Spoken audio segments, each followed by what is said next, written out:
Hey, welcome back. We're going to be going over long division. It's getting tough. Some students are struggling. Maybe some tears coming now and again. Broken pencils. Just kidding, not really. But it's really just involves a lot of checking and double checking.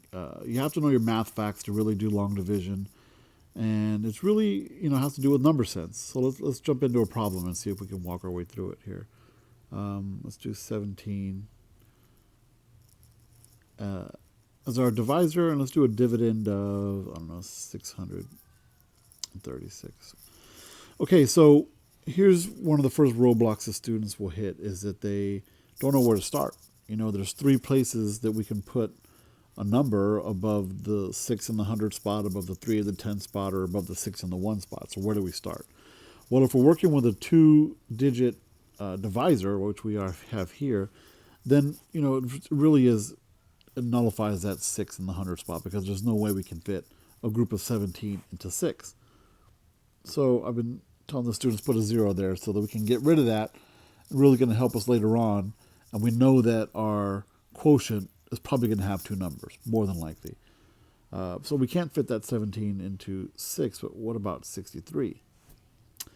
And here's where some students start to struggle because it's tough to come up with a number where to start. I know that 17 times 1 is 17, but I need way more than that to get close to 63. So how do I get there? Well, we've been rounding a lot. So if you take that 17 and let's change that to 20, round it to 20, and we know that we're going to multiply by some number, and we're looking to get close to 63. Let's change that to 60. So 20 times blank equals 60. I know that's 3. That's a pretty easy problem. So for all intents and purposes, I should be able to take that 3 and multiply times 17 and get close to 63, right? So let's try that. Let's do that over here. 17 times 3. 3 times 7 is 21. I'll try to be nice and neat. This is looking pretty sloppy. 3 times 1 is 3 plus 2 is 51, right? So there we go, 51. Well, it's close to 63. Here's where our first check will come into place, right? Let's put our 3 there. And we said that 3 times 17 was 51, right? It's right there, 51.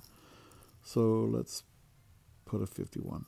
Now, when we're going through the steps, remember that we follow the same format: divide, multiply, subtract, and then B is bring down. Those are terrible letters.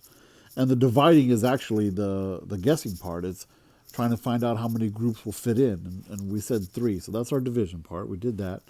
The multiplication part is actually multiplying 3 times 17. We did that. Now we're on the subtract part. So let's subtract 51 from 63. Now, if we end up with a number bigger than 17, then we've goofed somewhere and we need to go back and maybe multiply by 4 instead of 3. But let's see what happens. 3 minus 1 is 2. Whoa, lordy. Can I erase that? Yes, I can. Yes, you can, Mr. Benavides. You can erase it. 3 minus 1 is 2. And then 6 minus 5 is 12. 6 minus 5 is 12. Well, 6 minus 5 is 1, actually. But our number is 12. And that is less than 17. So we're good to go. What was our last step? We subtract it. Now we have to bring down. So all we're doing is bringing down that last digit down into the 1 spot. And we have 126. Now here's, if there were tears, here's where they'll flow. Because finding out how many times 17 went into 63 was not that bad. But how do I find out? How do I figure out how many times 17 goes into 126? Holy smokes, how am I going to do that? Well, here's where number sense comes into play, and we do the same thing. We've already done it. We rounded, and we got close, so let's round again. So we know that we're going to round 17 to 20, and we're going to multiply that times a number.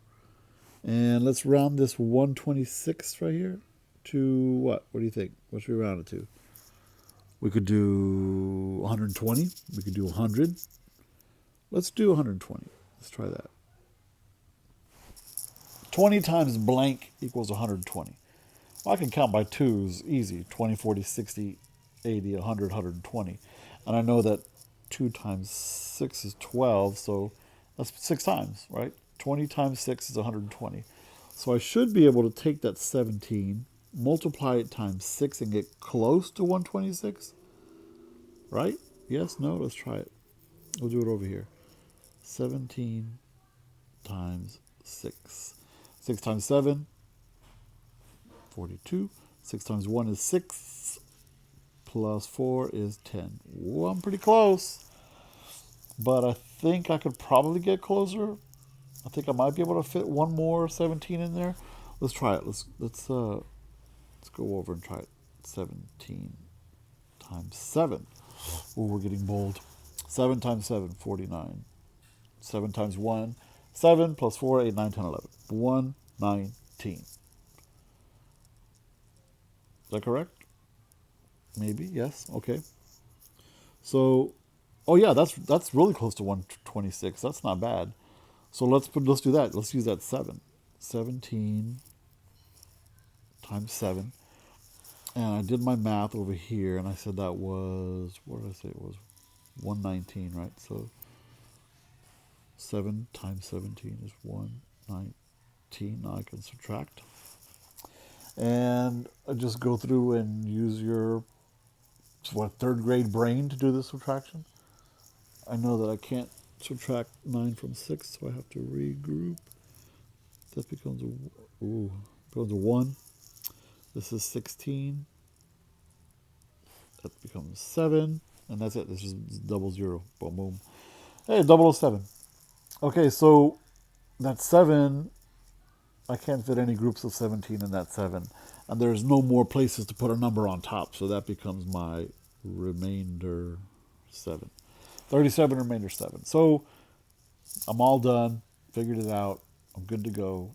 I just got to check my work. So that means I need to multiply my quotient, 37, right here, by my divisor, 17. And that should equal 636, right? Or close to it. Let's see. Let's move that over here. So now I have to do some more math. 37 times 17. Let's move this a little bit. 7 times 7 is 49. This is a 4, trust me. 7 times 3 is 21, plus 4 is 25. Here's my placeholder 0. Do your job. He's never real happy about it, but he has to do it. 1 times 7, and then 1 times 3. Add those two bad boys together.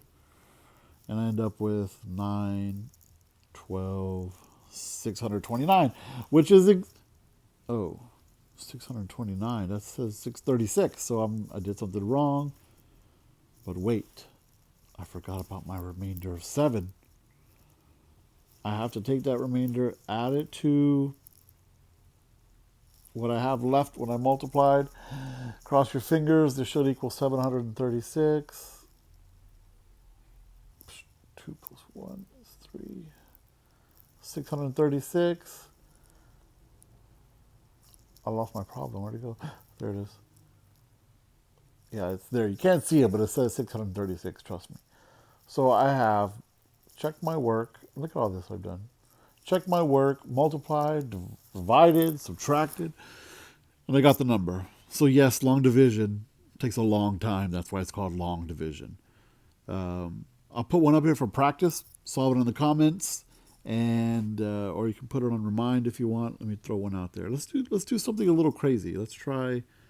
I'll tell you what. I'll put 2 up there. One for you that really want to challenge. One for you that just want to get this one done and go have dinner. So here's the easy one.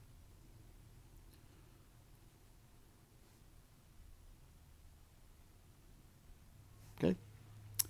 Pause it, solve it, put the answers in the comment. If you want a challenge, if you feel like you're up to the challenge, try this one. Let's make this one green.